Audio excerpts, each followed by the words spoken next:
Lors de la fête du 10e anniversaire de mon fils, j'ai retrouvé son nouveau vélo jeté derrière le garage, les deux pneus lacérés.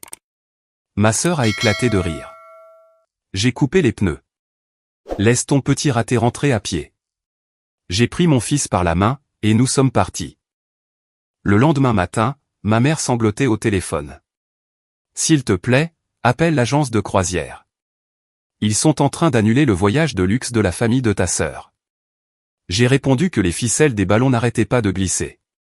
Mes doigts étaient humides à cause de la glacière. Et chaque nœud que je faisais se défaisait, avant même que je n'aie le temps de le scotcher au poteau de la boîte aux lettres. 14 ballons pour un garçon de 10 ans. Parce qu'il en voulait un pour chaque année de sa vie, plus 4 supplémentaires pour porter chance. C'était tout Milo. Toujours précis, toujours à compter les choses que les autres oublient de compter. Il faisait des cercles à vélo au bout de l'allée, quand j'ai enfin réussi à faire tenir le dernier ballon. Un chouine bleu, avec une sonnette chromée, qu'il avait lui-même choisi au magasin 3 jours plus tôt. La sonnette avait une rose des vents estampée dans le métal. Et quand je lui avais demandé pourquoi celle-ci, parmi toutes les sonnettes du présentoir, il avait passé son pouce sur le motif et m'avait répondu, parce qu'elle indique tous les endroits où j'ai envie d'aller. J'avais payé ce vélo 340 €. Et il valait chaque centime, rien que pour le regarder faire teinter cette sonnette à chaque tour, d'un petit coup de poignet, comme s'il marquait le temps sur une horloge que lui seul pouvait entendre. La maison de ma mère se trouvait au bout d'une impasse, dans un quartier où tout le monde se garait dans la rue, et où personne ne verrouillait les portails latéraux. La fête était censée commencer à 14 h. À 14h15, il y avait 8 enfants dans le jardin. Il y avait aussi un château gonflable, que j'avais loué pour 170 € après avoir négocié avec un de mes fournisseurs. Et un gâteau à 3 étages, obtenu à prix coûtant en faisant jouer mes relations. Ma mère, Diane, avait réorganisé la table du gâteau par 2 fois, sans même m'en parler. Elle avait mis les assiettes du mauvais côté, et avait empilé les serviettes de telle sorte qu'elles s'envoleraient à la première rafale de vent. Puis, elle avait ordonné à Milo de s'asseoir et d'arrêter de faire autant de bruit, avant même que le premier invité ne soit arrivé. J'ai remis la table en ordre dès qu'elle est rentrée dans la maison, sans faire le moindre commentaire. C'est ainsi que fonctionnaient les choses dans cette famille. Ma mère ajustait, et moi, je réparais. J'étais propriétaire de Prior Events, une entreprise d'organisation d'événements que j'avais montée sur une table pliante dans mon garage, 3 ans plus tôt, juste après mon divorce. J'organisais des mariages, des galas d'entreprise, des fêtes d'anniversaire, et des lancements de produits dans tout le comté. J'avais 14 fournisseurs en numérotation abrégée, 2 assistantes à temps partiel, et j'avais généré 280 000 € de revenus l'année précédente. Mais, lors des réunions de famille, je n'étais toujours que la petite sœur, celle qui faisait des fêtes. Ma sœur Jocelyn avait 3 ans de plus que moi. Et, dans la comptabilité du monde selon ma mère, Jocelyn avait fait les choses dans le bon ordre. Mariée à 26 ans, 2 enfants à 29. Un mari, Nildéen, qui gérait une franchise de réparation de freins et qui rentrait chaque soir à la même heure. Le fait que Jocelyn ne travaille pas, qu'elle n'ait pas travaillé depuis 6 ans, et qu'elle n'ait aucun revenu propre, n'était pas un problème dans le système de ma mère. C'était une vertu. Elle avait choisi la famille. Si vous êtes nouveau ici, bienvenue sur le coin Reddit. Si vous êtes déjà venu, vous savez que ces histoires ne se terminent pas comme les méchants l'avaient prévu. Abonnez-vous, et restez jusqu'à la fin, car celle-ci me fait encore trembler les mains quand j'en parle. Pour tout ce que le foyer de ma sœur ne pouvait pas payer, il y avait moi. Je payais le supplément de loyer de ma mère, 1100 € par mois, car sa retraite ne suffisait pas et elle refusait de déménager dans plus petit. Je payais les mensualités de la voiture de Jocelyn, soit 487 €, parce qu'elle m'avait dit il y a 2 ans que son crédit était temporairement ruiné, et n'en avait plus jamais reparlé. J'avais payé 1400 € pour remplacer la transmission de la fourgonnette familiale que conduisait ma mère. Et, 4 mois avant cette fête, j'avais réservé une croisière de luxe de 18 200 € pour toute la famille, prévue en août, à l'occasion du 60e anniversaire de ma mère. J'avais obtenu un tarif professionnel grâce à un fournisseur que j'avais mis 2 ans à fidéliser. J'avais payé la compte. J'avais signé la confirmation de réservation. Mon nom figurait sur chaque email, chaque attribution de cabine, chaque forfait d'excursion. Ce n'était d'ailleurs pas la première fois que ma générosité était traitée comme une simple facture d'électricité. À Thanksgiving dernier, j'avais préparé tout le repas chez Diane. La dinde, 2 accompagnements, une compotée de canneberge faite maison, et des petits pains qui avaient nécessité 3 heures de pouce. Milo m'avait aidé à porter les plats depuis ma voiture. Quand nous sommes passés à table, Jocelyn avait déplacé les marque-places. Elle avait relégué Milo à la table pliante des enfants, dans le couloir, au lieu de le laisser à la table principale avec la famille. Il avait 9 ans. Il pouvait nous voir par l'encadrement de la porte, mais il ne pouvait pas entendre la conversation. Et lorsqu'il s'est levé pour venir s'asseoir près de moi, Jocelyn lui a dit, « Cette table est pour les adultes, mon chéri. Tu es très bien là où tu es. » J'ai regardé mon fils ramener son assiette dans le couloir. Je l'ai vu s'asseoir à côté d'une petite fille de 4 ans, qui mangeait de la purée avec les doigts. Je n'ai rien dit, parce que Diane souriait, et que je ne voulais pas gâcher sa fête. J'aurais dû dire quelque chose. J'y repense chaque fois que je mets la table, aujourd'hui. Mais rien de tout cela ne comptait pour Jocelyn, ce 14 juin. Ni les chèques, ni les services rendus, ni les petits matins difficiles, ni les invitations permanentes qu'elle ne rendait jamais. Ce qui comptait pour elle, c'était ce qui avait toujours compté, le contrôle. Milo faisait du vélo depuis environ 1 heure, dessinant de grandes boucles entre la boîte aux lettres et l'allée, quand j'ai remarqué que ses cercles s'étaient arrêtés. Les autres enfants étaient dans le château gonflable. La musique jouait toujours dans l'enceinte portable, près de la glacière. L'allée était vide. J'ai contourné le garage. Le chouine gisait derrière, jeté contre les fondations en béton, comme si quelqu'un l'avait soulevé à 2 mains pour le projeter avec force. Les 2 pneus étaient à plat. Pas à cause d'une fuite lente ou d'un clou égaré. Ils étaient lacérés. De nettes entailles diagonales tranchaient le caoutchouc. 2 sur chaque pneu. Le genre d'entaille faite par une lame déjà ouverte avant même de toucher sa cible. Le guidon chromé était éraflé, blanchi par le frottement contre le béton. La sonnette boussole était toujours attachée, mais son support était tordu à 45 degrés, et le levier ne bougeait plus. Milo se tenait à 1 mètre du vélo. Les bras ballants, il le regardait de cette façon dont on regarde une chose qu'on a aimée, au moment précis où l'on comprend que cet amour n'a pas suffi à la protéger. Je me suis agenouillé près du vélo. J'ai touché le pneu avant. Le caoutchouc était encore chaud du soleil. Les coupures étaient si nettes que je pouvais voir la chambre à air à travers l'entaille. Quelqu'un avait fait ça dans les 15 dernières minutes. Pendant que 8 enfants jouaient dans le jardin, et que 14 ballons signalaient cette maison comme un endroit où quelque chose de joyeux était censé se produire. Derrière moi, j'ai entendu la voix de ma sœur. Elle n'était pas discrète, elle ne chuchotait pas. C'était la voix de quelqu'un qui a déjà décrété que l'espace lui appartenait. J'ai coupé les pneus. Laisse ton petit raté rentrer à pied. Elle se tenait à l'angle du garage. Elle tenait un morceau de caoutchouc lacéré entre 2 doigts, le brandissant comme un trophée qu'elle s'attendait à voir admiré. Elle m'a regardé, et sa bouche s'est tordue en une grimace. Ce n'était pas un sourire, mais elle voulait que je le prenne pour tel. Peut-être que si tu passais moins de temps à arranger des centres de table pour la famille des autres, et un peu plus à élever la tienne, il n'aurait plus besoin de petits trous à 10 ans. 8 personnes se trouvaient à portée de voix. 2 mères de la classe de Milo, debout près du portail, des briques de jus de fruits à la main. Neil, appuyé contre son pick-up avec un soda, dont le visage s'est vidé de toute expression, comme un écran qui s'éteint quand on appuie sur le mauvais bouton. Ma mère, debout dans l'embrasure de la porte de la cuisine, tenant une assiette en carton, le visage parfaitement immobile. Le fils adolescent d'un voisin, figé en plein pas sur le trottoir. Et 2 enfants, qui avaient cessé de sauter pour regarder à travers le filet du château gonflable. Ils ne comprenaient pas ce qu'ils voyaient, mais ils savaient pertinemment que c'était mal. Personne n'a ri. Personne n'a parlé. Madame Aldridge, l'une des mères, a posé la main sur l'épaule de son fils pour l'attirer contre elle, sans quitter Jocelyn des yeux. Neil a posé son soda sur la benne de son pick-up, et s'est mis à examiner le bitume. Ma mère n'a pas bougé de l'embrasure de la porte. Elle n'a pas corrigé Jocelyn. Elle n'a pas dit, son nom est Milo. Elle n'a pas dit, ça suffit. Elle a gardé son assiette en carton, et elle a attendu que ça passe. J'ai failli m'approcher, pour lui cracher chaque mot qui s'accumulait dans ma poitrine depuis 3 ans. Chaque dîner silencieux où je faisais le chèque, sans jamais recevoir de merci. Chaque fête où ma contribution financière était exigée, et ma simple présence tolérée. Mais Milo se tenait juste là, à 1 mètre d'un vélo auquel il avait donné un nom sur le trajet du retour depuis le magasin. Et ce qui m'a arrêté, ce n'est pas la retenue. C'est le visage de mon fils. Il ne pleurait pas. Il m'observait pour voir ce que j'allais faire. Et le regard dans ses yeux disait qu'il avait déjà compris comment fonctionnait cette famille. Il avait 10 ans. Il n'aurait pas dû savoir ça si tôt.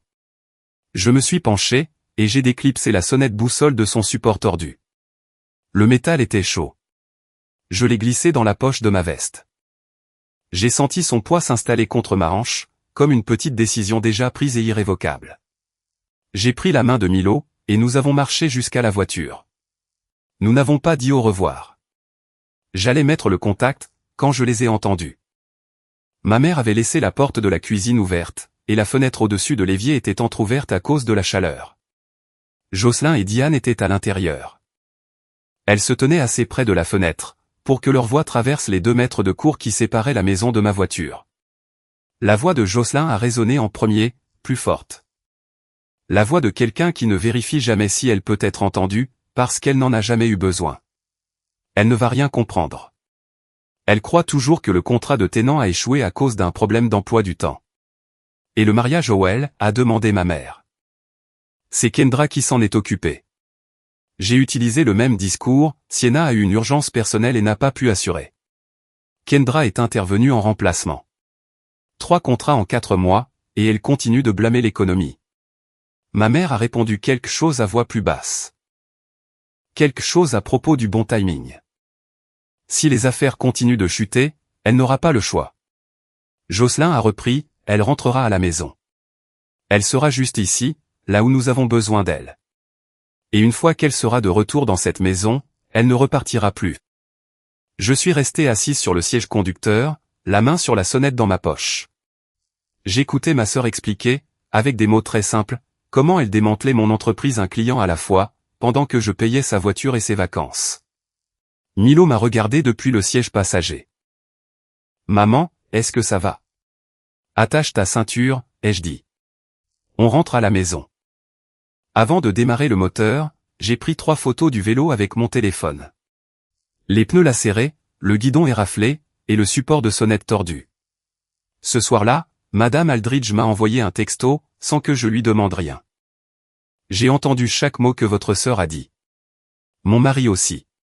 Si jamais vous avez besoin de quelqu'un pour confirmer ce qui s'est passé aujourd'hui, vous avez notre numéro. J'ai sauvegardé le message. J'ai conduit à la vitesse limite pendant tout le trajet. Mes mains ne tremblaient pas. Elles en avaient envie, mais je les ai pressées à plat contre le volant, à 10h10. J'ai respiré par le nez, et je ne les ai pas laissées faire.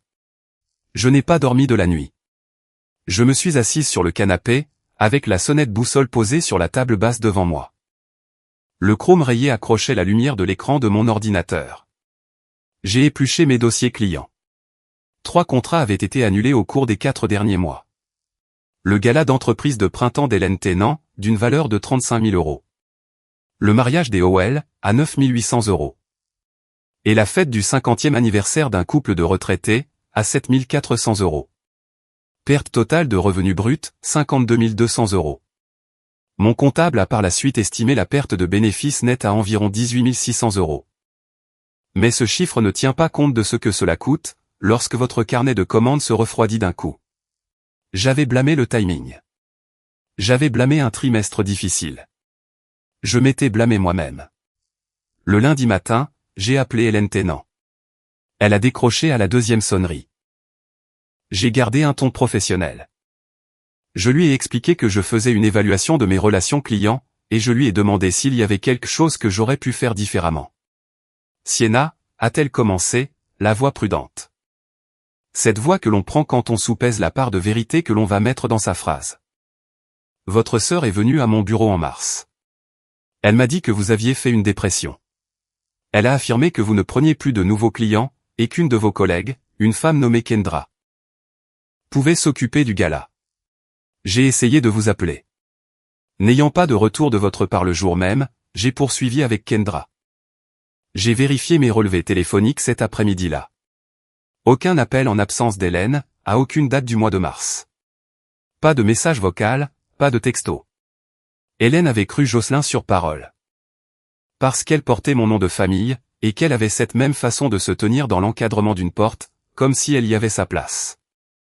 J'ai failli appeler Jocelyn sur le champ. J'avais le téléphone en main, son nom s'affichait sur l'écran. Mais ce qui m'a arrêté, c'est la sonnette boussole posée sur la table basse.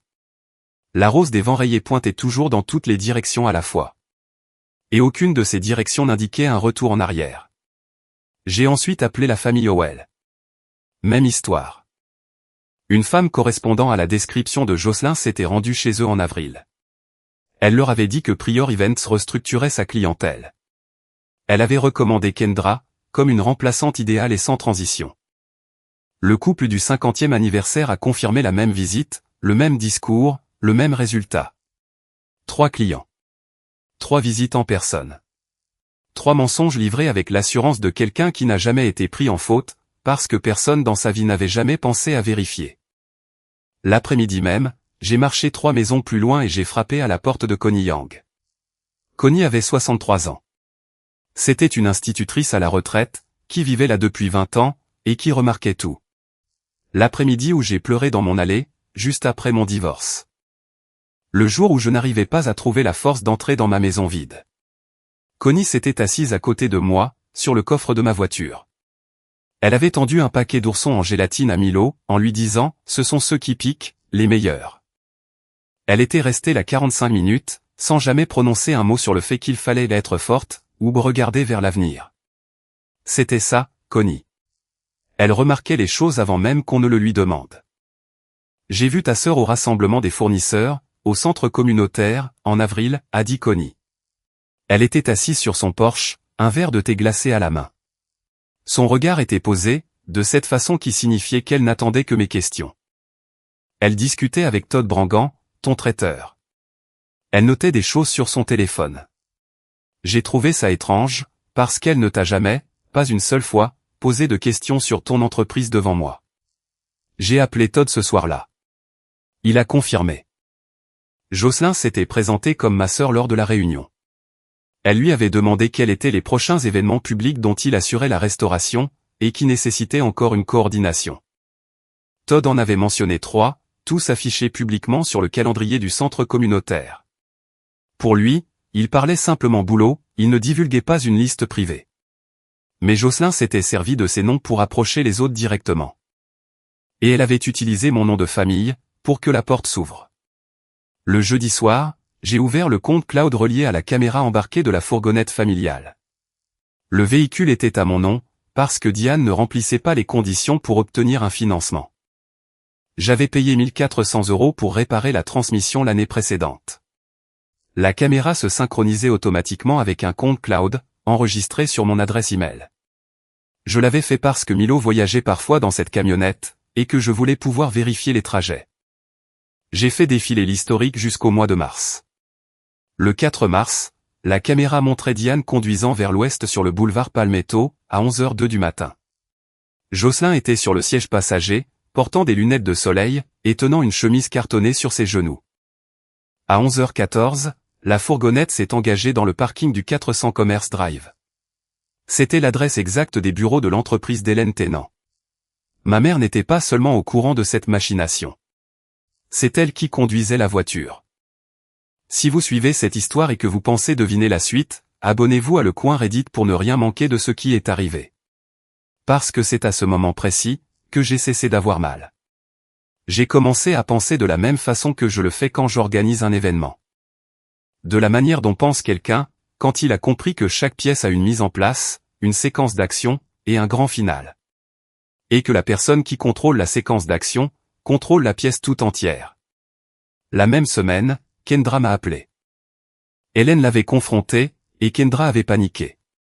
Elle m'a tout avoué, et m'a envoyé des captures d'écran de 8 transferts Venmo qu'elle avait fait à Jocelyn, pour un total de 3 200 €. Chacun d'eux portait la mention honoraire de parrainage. On lui avait fait croire que je fermais boutique. On lui avait menti, exactement comme à mes clients. Le tableau complet a pris tout son sens. Ce sabotage de ma clientèle n'était pas de la simple jalousie. Ce n'était même pas pour les 3 200 €. Le plan était structurel. Si mon entreprise faisait faillite, je ne pourrais plus payer le loyer de mon appartement. Je ne pourrais plus payer l'école de Milo. Je serais obligé de retourner vivre chez Diane, dans cette petite chambre au bout du couloir dont la fenêtre ne s'ouvrait pas complètement. Et je deviendrais exactement ce dont elles avaient besoin, la fille corvéable qui cuisinait, qui nettoyait, et qui conduisait Diane à ses rendez-vous. Tout cela, pour que Jocelyn n'ait jamais, au grand jamais, à changer une seule chose dans sa vie. Elle ne me volait pas mes clients. Elle me volait ma porte de sortie. Je n'ai confronté personne. Je n'ai appelé personne. Je n'ai envoyé aucun texto. Je me suis assise à la table de ma cuisine, avec la sonnette boussole devant moi, et j'ai élaboré un plan. Exactement comme je construis un événement. Le calendrier. La coordination des prestataires. Un plan B pour chaque refus éventuel. Chaque place assignée, avant même que quiconque n'entre dans la pièce. J'ai d'abord appelé Hélène Tennant. Je lui ai tout expliqué. Je lui ai montré la capture d'écran de la caméra embarquée. Je lui ai montré la déclaration écrite de Todd. Je lui ai précisé que Jocelyn n'avait ni licence commerciale, ni assurance responsabilité civile, ni garantie de prestataire. Hélène est restée silencieuse un long moment. Puis elle a demandé, « De quoi avez-vous besoin de ma part ? Votre gala d'entreprise est en septembre. » J'ai répondu, « Jocelyn risque de vous approcher à nouveau. Si elle le fait, laissez-la faire son discours. Ensuite, dites-lui que vous avez choisi Prior Events, et que vous savez tout ce qu'elle a fait. Il faut qu'elle l'entende de la bouche de quelqu'un d'extérieur à la famille. » Hélène a accepté sans la moindre hésitation. Le dimanche suivant, soit 8 jours après la fête d'anniversaire, j'ai appelé la compagnie de croisière. La réservation était à mon nom. L'acompte, les attributions de cabine, les suppléments pour les excursions à terre. Tout était lié à mon compte et à ma carte de crédit. J'ai annulé la réservation. L'agent m'a demandé si je souhaitais reporter à une autre date. J'ai dit non. Le remboursement serait traité dans un délai de 6 à 8 semaines. 20 minutes plus tard, mon téléphone a sonné. C'était Diane. Elle pleurait tellement fort que ses mots sortaient en lambeaux. L'agence de croisière a envoyé un email à Jocelyn. Le voyage est annulé. Elle est hors d'elle. Les enfants étaient tellement excités. S'il te plaît, rappelle-les. S'il te plaît, règle ça. Tu dois arranger ça. J'ai regardé Milo.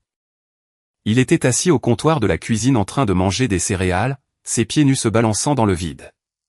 Il avait un bleu sur le genou gauche, un souvenir de quand il avait essayé de dégager son vélo des décombres derrière le garage. Il a vu que je le regardais, et il a souri. Un petit sourire prudent. Un sourire qui disait qu'il vérifiait d'abord si j'allais bien, avant de s'autoriser lui-même à aller bien. Je n'appellerai personne, ai-je dit. La réservation est annulée, et les paiements pour la voiture s'arrêtent dès ce mois-ci. Les pleurs se sont tus. Pas parce qu'elle se sentait mieux, mais parce que le souffle lui a manqué. Tu ne peux pas faire ça. Tu ne peux pas faire ça à ta propre famille. La famille ne la sert pas le cadeau d'anniversaire d'un garçon de 10 ans pour ensuite en rire. Et la famille ne conduit pas sa fille au bureau de mes clients, pour aller raconter que je fais une dépression nerveuse. Silence. Ce genre de silence qui se produit quand quelqu'un réalise que vous savez une chose qu'il pensait que vous ne découvririez jamais. J'ai raccroché. J'ai failli avoir pitié d'elle. Presque. Mais ce qui m'a arrêté, c'est l'horodatage de la caméra embarquée. 11h14, le 4 mars. Et l'image des mains de ma mère sur le volant de cette fourgonnette que j'avais payée pour réparer. Conduisant ma sœur jusqu'au bureau d'une femme qui allait me payer 35 000 €, pour que Jocelyn puisse lui dire que j'étais en train de m'effondrer. 2 semaines ont passé. J'ai reconstruit mon réseau de clients, appel après appel. J'ai contacté chaque fournisseur de mon réseau avec le même message clair, Jocelyn D1 n'était absolument pas affilié à Prior Events, n'avait jamais été autorisé à démarcher en mon nom, et tout futur contact de sa part devait être refusé. Todd Brangan m'a confié qu'il se sentait malade en repensant à cette réunion de réseautage. Je l'ai rassuré, ce n'était pas sa faute. Jocelyn avait délibérément capitalisé sur la confiance que mon nom de famille inspirait. Le 3e soir, Milo est entré dans la cuisine pendant que je préparais le dîner et a demandé, « Maman, est-ce qu'on va toujours voir mamie pour son anniversaire ?» Il tenait une carte qu'il avait fabriquée. Un morceau de papier cartonné plié, avec un dessin de gâteau sur le devant, et le chiffre 60 écrit au crayon de couleur. J'ai regardé la carte, puis j'ai regardé mon fils, et je lui ai dit, on verra ça plus tard, mon grand. Il a hoché la tête, a posé la carte sur le comptoir, et est retourné dans sa chambre. La carte est restée là pendant 3 jours, avant que je ne la range dans un tiroir. Il n'en a plus jamais reparlé. Puis, Jocelyn a convoqué une réunion de famille. Elle a dit à Diane de s'assurer de ma présence. Elle a dit à Neil d'être là. Diane m'a transféré par erreur le message vocal de Jocelyn, alors qu'elle essayait de me transmettre les détails de la réunion. Dans l'enregistrement, le plan de Jocelyn était limpide, forcer Sienna à s'excuser d'avoir gâché le voyage, et faire en sorte que tout redevienne comme avant. Je suis arrivé à 18h, un samedi. Diane était dans son fauteuil inclinable, les bras croisés sur la poitrine. Neil était assis à la table de la salle à manger, tirant sur une serviette en papier, la déchirant en lanière sans regarder personne. Jocelyn se tenait près du comptoir de la cuisine, le menton levé et les bras croisés. La posture classique de quelqu'un qui avait déjà répété sa phrase d'introduction. « Merci d'être venu », a-t-elle commencé. « Nous devons parler de ce qui s'est passé. »« Je t'écoute », ai-je répondu. Elle a parlé pendant 4 longues minutes. Elle a expliqué comment j'avais réagi de manière excessive pour une stupide histoire de vélo. Comment je punissais toute la famille en annulant la croisière. Comment Diane attendait ce voyage avec impatience depuis des mois. Et comment j'étais devenu impossible à vivre depuis mon divorce. Elle a affirmé que Milo était trop sensible. Elle a prétendu que j'obligeais tout le monde à marcher sur des œufs. Elle a martelé que la famille méritait mieux que quelqu'un qui se servait de son argent comme d'un moyen de pression. Je l'ai laissé terminer. Je ne l'ai pas interrompu. Je n'ai pas bougé sur ma chaise. J'ai gardé les mains sur mes genoux, et j'ai écouté chaque phrase avec la même attention que j'accorde au discours d'un fournisseur dont je sais d'avance que je vais refuser l'offre. Quand elle s'est enfin tue, j'ai demandé, « Jocelyn, t'es-tu rendu au bureau d'Hélène Tennant le 4 mars ?» Ses bras se sont décroisés. « Lui as-tu dit que j'avais fait une dépression nerveuse, et que je ne prenais plus de nouveaux clients ?» Elle a regardé Diane. Diane fixait la moquette. « Je ne sais pas de quoi tu parles, » a balbutié Jocelyn. J'ai sorti mon téléphone. Voici un texto d'Hélène Tennant, daté du 16 juin. Elle confirme que tu es venu à son bureau, que tu t'es présenté comme ma sœur, que tu lui as dit que j'étais indisponible, et que tu as recommandé une organisatrice nommée Kendra pour me remplacer. Ce contrat valait 35 000 €. Elle confond, a rétorqué Jocelyn.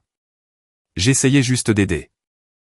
As-tu rendu visite à la famille Howell en avril, pour leur dire que Prior Events était en pleine restructuration? La mâchoire de Jocelyn s'est crispée. Elle n'a pas répondu, parce que les Howell l'avaient confirmé. Et les Peterson avaient confirmé la même visite le mois suivant. 3 clients en 4 mois. 52 200 € de perte de revenus. J'ai posé le téléphone sur la table, écran vers le haut. Et Kendra m'a envoyé les captures d'écran des 8 paiements Venmo qu'elle t'a fait, pour un total de 3 200 €. Chacun d'eux étant étiqueté honoraire de parrainage. Neil a cessé de déchirer sa serviette. Il a regardé Jocelyn. Elle a fui son regard. Todd Brangan, mon traiteur, a confirmé que tu l'avais accosté lors de la réunion au centre communautaire, pour lui réclamer sa liste de clients. Connie t'y a vu, et a noté que c'était la toute première fois en 6 ans que tu montrais le moindre intérêt pour mon entreprise. J'ai plongé la main dans mon sac, et j'en ai sorti une capture d'écran imprimée. Et la caméra embarquée de la fourgonnette, qui est immatriculée à mon nom, montre maman en train de te conduire au bureau d'Hélène Tennant, le 4 mars à 11h14 du matin. Tu es sur le siège passager, avec un dossier entre les mains. J'ai posé la capture d'écran sur la table, à côté du téléphone. La pièce n'est pas devenue silencieuse. Elle s'est figée. Le genre d'immobilité où chaque personne peut entendre son propre pouls, et où personne ne veut être le premier à bouger. Diane a pressé ses mains sur ses genoux, et a fixé un poing sur le sol entre ses chaussures. Jocelyn a tenté une dernière parade. Ce n'était pas comme ça. Kendra avait besoin de travail. Je mettais juste des gens en contact. Tu as dit à 3 de mes clients que je faisais une dépression. Tu as démarché mes fournisseurs en utilisant mon nom de famille. Tu as empoché de l'argent pour avoir détourné mes contrats. Mon avocate a tout examiné cette semaine. Elle affirme que cela constitue des motifs valables pour ingérence délictuelle, diffamation commerciale, et fausse déclaration frauduleuse. Tu as fait tout cela pendant que je payais ta voiture, le loyer de ta mère, et une croisière que tu n'aurais jamais pu t'offrir par toi-même. Je n'essayais pas de ruiner ton entreprise. Alors explique-moi ce que j'ai entendu par la fenêtre de la cuisine, le jour de la fête d'anniversaire. Tu as dit à maman, et je te cite, « Si les affaires continuent de chuter, elle rentrera à la maison. Elle sera juste ici. Là où nous avons besoin d'elle. » Il n'a jamais été question d'aider Kendra. Le but, c'était de me piéger dans cette maison pour que je m'occupe de maman, et que tu n'aies jamais à changer un seul détail de ta petite vie confortable. Le visage de Jocelyn s'est vidé. L'assurance l'a déserté, comme l'air s'échappe d'un pneu quand on en arrache la valve. Ses mains se sont posées à plat sur le comptoir. Sa respiration s'est faite plus courte, plus rapide, bloquée en haut de sa poitrine. Des plaques rouges sont apparues à la base de son cou, et sont montées jusqu'à sa mâchoire. Elle a ouvert la bouche, tentant de reprendre le dessus. Je te rembourserai la croisière. Avec quel argent? Tu n'as pas gagné le moindre euro depuis 6 ans. C'était l'idée de maman. C'est elle qui m'a dit de le faire. Diane a tressailli, comme si on venait de la brûler. Elle s'est agrippée aux accoudoirs de son fauteuil et a ouvert la bouche, mais aucun son n'en est sorti. Kendra a fait pression sur moi. Elle m'a fait sentir que je n'avais pas le choix. Kendra t'a payé, Jocelyn. Ce n'est pas de la pression. C'est un arrangement commercial. 3 tentatives, 3 échecs, chacun plus pathétique que le précédent, chacun arrachant une couche supplémentaire de l'histoire qu'elle s'était inventée. Elle a regardé Neil. Neil fixait la table, les 2 mains à plat sur le bois. Il n'a pas bougé. Il n'a pas parlé. Il n'a pas levé les yeux. J'ai regardé ma mère. Tu la conduisais, Diane. Tu étais au volant de la fourgonnette que j'ai payée pour réparer. Et tu as conduit ta fille aînée jusqu'au bureau d'une femme qui allait me payer 35 000 euros. Tu es resté dans la voiture. Pendant que Jocelyn entrait pour lui dire que je faisais une dépression nerveuse. Et tu as fait tout ça, alors que je te faisais un chèque de 1100 euros tous les mois. La bouche de Diane a tremblé. Elle n'a rien dit. Je me suis retourné vers Jocelyn. Tu as traité mon fils de raté. Tu l'as dit devant 8 personnes, le jour de son anniversaire, en te tenant à côté du vélo que tu venais de lacérer avec un cutter que tu avais apporté de chez toi. Mon fils. Ce même enfant qui a mis en boîte 60 cadeaux pour les invités de ton mariage.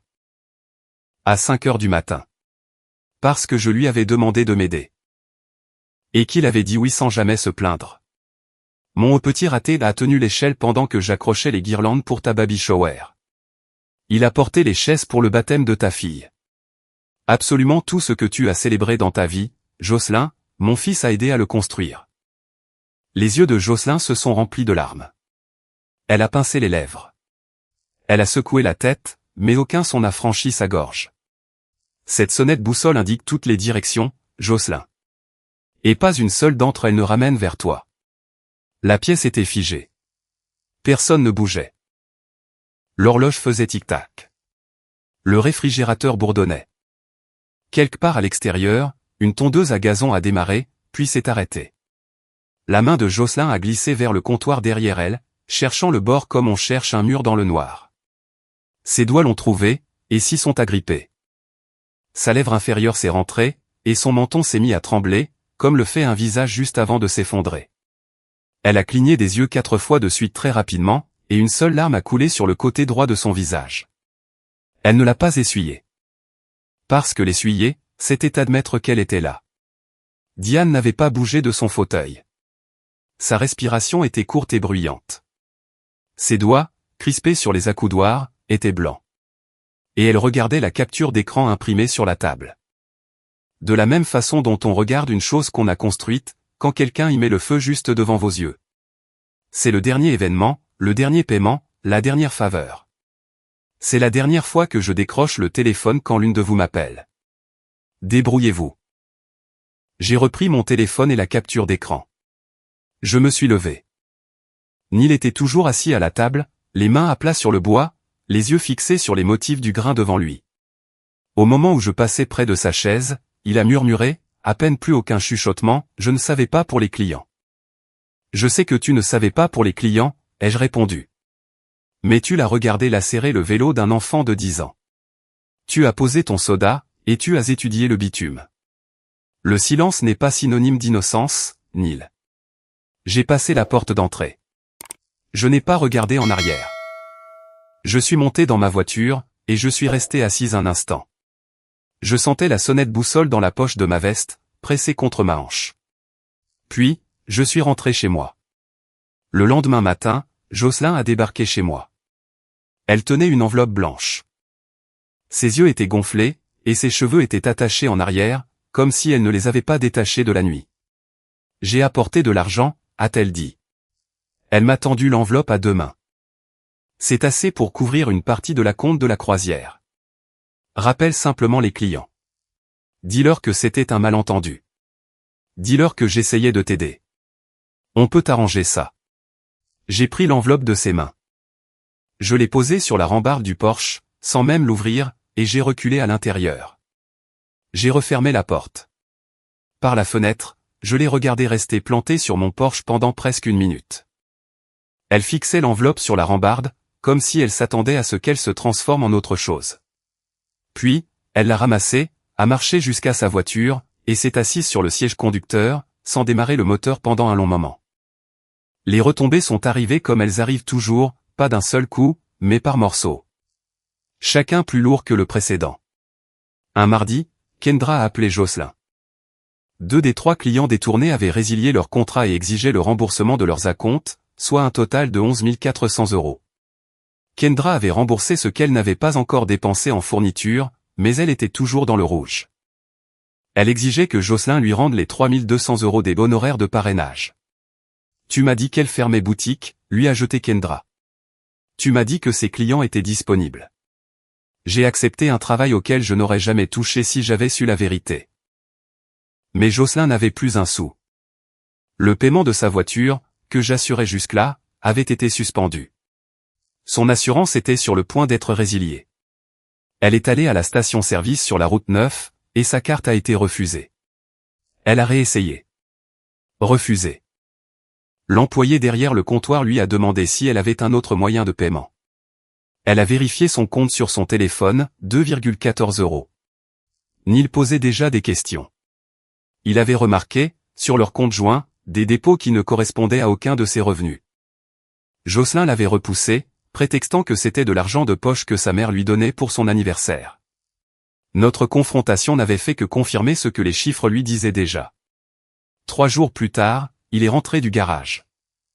Il a posé ses clés sur le comptoir sans les lancer, comme il le faisait d'habitude, et a annoncé à Jocelyn qu'il emmenait les enfants chez sa mère pour le week-end. Il n'a pas élevé la voix. Il n'a pas cherché à se disputer. Il se tenait dans la cuisine, toujours avec ses bottes de travail aux pieds, et a dit « J'ai besoin de réfléchir.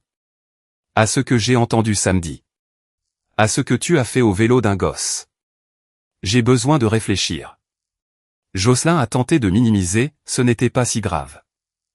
Neil a repris ses clés, a fait 2 sacs de voyage, et a installé les enfants dans son pick-up. Leur fille de 7 ans a demandé depuis le siège arrière « Papa, pourquoi tu fais cette tête ?» Neil a ajusté le rétroviseur et a répondu « On va voir mamie. » Il a reculé de l'allée sans faire de signe de la main. Le 8 juillet, une lettre recommandée est arrivée chez Jocelyn, envoyée par le Bureau de protection des consommateurs du comté. L'un des clients détournés avait déposé une plainte officielle. La lettre indiquait que Jocelyn D1 avait sollicité un travail rémunéré d'organisation d'événements, sans l'enregistrement commercial local requis. De plus, elle s'était faussement présentée comme étant affiliée à une entreprise agréée, et ne disposait d'aucune couverture responsabilité civile ni de protection des consommateurs. La lettre exigeait une réponse écrite officielle dans un délai de 14 jours ouvrables. Elle l'a posée sur le comptoir de la cuisine, à côté de la brochure de la croisière qui était toujours épinglée au réfrigérateur, par un aimant en forme de palmier. Le samedi suivant, c'était la fête du quartier. Connie l'avait organisée comme chaque mois de juillet, avec des tables pliantes alignées au centre de l'impasse, et un concours de dessert qu'elle jugeait avec un parti pris affectueux. J'y ai emmené Milo. Il a aidé Connie à porter une table pliante depuis son garage, et elle lui a accordé le privilège du premier choix sur le buffet des desserts. Ce dont il a profité pour s'emparer d'un brownie de la taille de sa main. Jocelyn est arrivé à 16h20. Elle portait un plat en gratin recouvert de papier d'aluminium. Elle s'est dirigée vers la table principale. Madame Aldridge, et une autre mère présente à la fête d'anniversaire, se trouvaient près de la glacière. Quand elles ont vu Jocelyn, elles se sont déplacées de l'autre côté de la table, sans lui adresser la parole. Elles ne l'ont même pas regardé. Elles se sont regardées entre elles, et ont continué leur conversation, comme si l'interruption n'avait jamais eu lieu. Madame Aldridge a glissé à son mari, sans chuchoter ni crier, juste avec le volume suffisant pour atteindre très exactement les oreilles visées, c'est celle-là qui a lacéré le vélo du gosse, à sa propre fête d'anniversaire. Jocelyn a posé son plat à l'extrémité d'une table où personne n'était assis. Elle a pris une assiette en carton. Elle n'y a rien mis. Elle est restée plantée là un instant, tenant son assiette vide. Puis, elle l'a reposée, et a marché jusqu'à sa voiture. Elle est restée à la fête exactement 12 minutes. Ni n'était pas avec elle. La semaine suivante, Jocelyn a pris son téléphone pour tenter d'appeler le fleuriste avec qui elle avait pris contact, via ma liste de fournisseurs. Le numéro n'était plus attribué. Elle a essayé le service de Digi. Une femme a répondu « Je suis désolé, nous ne prenons des réservations que de la part de coordinateurs d'événements agréés. Puis-je vous aider pour autre chose ?» Elle a essayé de se connecter au portail de réservation des fournisseurs, pour lequel je lui avais donné un accès invité, lorsqu'elle m'avait aidé pour un événement familial l'année précédente. L'écran de connexion a clignoté en rouge, mot de passe modifié. Elle a posé le téléphone face contre le comptoir, et a fixé le mur au-dessus de l'évier. Le regard vide, pendant un très long moment. Le dernier dimanche de juillet, j'ai réveillé Milo de bonne heure. Je lui ai dit que nous allions au réservoir. Il a demandé pourquoi. Je lui ai répondu que j'avais quelque chose pour lui. Le nouveau vélo était à l'arrière de la voiture.